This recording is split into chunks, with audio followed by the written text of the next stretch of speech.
It seems, despite your exhaustive defensive strategies, you still have a bit of a security problem, Headmaster. Thank you, Harry, for leading us into this video, which is just a basic overview of kind of a network topology and the defensive strategies that we use to keep people out of the network. This also includes a little bit of how people get into the network. Again, very basic for those of you that are interested in becoming network administrators or security administrators. Maybe a student in high school kind of thinking, hey, that might be something I want to do. So getting into this, gotta change. Oh, there we go. Okay. So I was sitting and eating a bowl of cereal, and I saw this maze, and I thought, hey, this would be a really cool teaching tool. So if it helps one person, two people, that's awesome, to give them an idea of how, kind of a little bit how things work. So this is sort of meant for a domain sort of topology or business or company. You can apply it to your home network, so I'll include that a little bit, but for the most part it's a domain kind of network. So to begin with, you have the internet that comes in here, and usually you have, of course, you have like a modem here, and then you have your wireless router or whatever, but in a company you have a hardware device called a firewall. Firewall has ports on it, and basically there's a plethora of settings in this thing to allow or deny traffic, either in or out, or vice versa. A lot of them nowadays include intrusion detection systems or intrusion prevention systems, or it's kind of an all-inclusive thing. This blocked off part here is a DMZ, or demilitarized zone, and basically all that is public access. Web servers, FTP servers, anything that the public needs access to, but you do not want them in your main network. Then you have John's PC here, John Doe, anybody really in the network. So I was looking at this and I thought, what is the easiest way to solve one of these puzzles? I didn't bring it up here, but that's the question. What's the easiest way to solve a maze? Hopefully you all already thought of this before I even pop it up here, but start from the middle, work your way out. So as you can see, you go around here, up here, down there, and boom, you're out.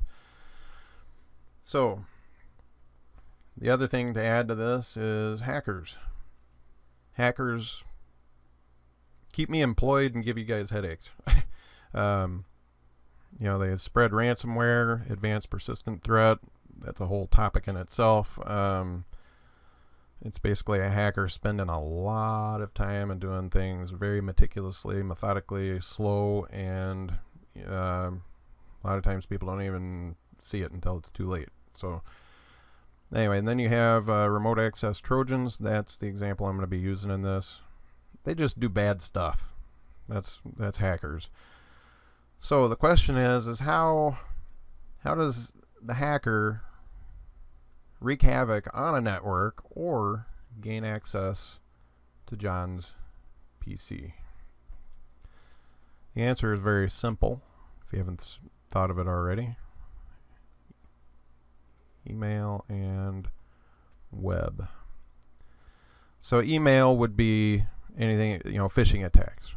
Okay, everybody knows what phishing attack is. You get an email and there's a link in there. You want $1 million, you got to click here. Or sometimes there's spear phishing, which is, extremely targeted email in a company that'll look like from your boss, hey, you're fired. No, just kidding, really. But, it could look legitimate and real. You click on it and lo and behold, you're compromised. And then you have the web, which is basically links.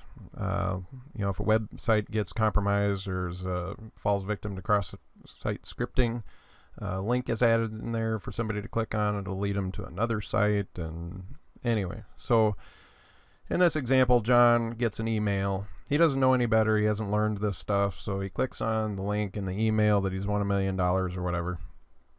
what happens is a program gets installed on his computer, and we're going to use remote access Trojan. And basically what this program does, once it's in there, is it sneaks out the network. And we'll just follow the maze. Sorry, I'm stealing some people's thunder, because I'm sure there are a lot of people that are obsessed with this, like Sudoku and crosswords and all that stuff. So anyway, this comes out to the attacker. Wish I had a picture of a hooded guy. But anyway. So it goes to the attacker. The attacker gets, I don't want to say a message because there's more to it than that. But basically they have access to this computer, and by that access they have access to the rest of the network, and you wouldn't know it. So the tactics that we folks use in organizations is, first of all, the firewall and the intrusion detection system or prevention system. Prevention systems, they take care of it for you, kind of thing. A detection system only detects. So somebody has to go through logs and look at various things, and by the time you actually see something happened, it might have been a week ago. Prevention systems, however, they are proactive at keeping your network safe. Also, everybody knows this, antivirus. Everybody say it with me, antivirus. If only we could all record ourselves and post it, and it'd sound like the Borg. Anyway, antivirus and anti-malware. So, antivirus with anti-malware and intrusion prevention system, keep your network safe. Office 365 has tools built into it, and I'm sure the other ones do too. I'm just kind of picking on Microsoft here. Anyway, they have tools that can be, will alert you to a phishing email or block it or whatever if it's known. Web links, intrusion prevention systems, Cisco that I know of for sure. Sometimes, if it knows of certain things, it'll block things from happening. Antivirus will block things from happening. Anti-malware will catch things and keep it from happening. So that's kind of the tactics that are used. DMZ, again, public access. And with the DMZ, the web server's on there. We don't care. Attack that web server. Bring it down. We'll just be down for a couple hours, and hopefully we have good backups to bring that back up in a couple hours. And the same goes for the whole network. I mean, you hear it in the news quite a bit where, companies are down because they either had operating systems that were not patched, or they're using something that's ancient and they get attacked. I don't know if they have a mentality of it'll never happen to me, but first thing you learn in cybersecurity is it's not a matter of if, but when. It will happen. And the biggest thing to take away from that is what you're going to do to get your network back up and running as soon as possible. And, backups are huge. Can't speak enough about that. And these things up here as well. So that's it in a nutshell. Kind of went over sort of a network topology, what's included in a network. There is more to it, but this is, again, for the fifth time, this is just a simple thing, and how attackers can gain access. This is just one method. There are many other methods. But that's it. I hope you enjoyed it. If you have any questions, please comment below. I will answer you as soon as I can. I'm not a mad YouTuber, as you can tell. I have, I think, 1 or 2 videos. Even as I'm doing this one, I don't know how many videos I have up, but hopefully they're helpful. Hopefully they help at least one person. But I will get back to you as soon as I can. So you guys have a wonderful week. It's Sunday, so thank you.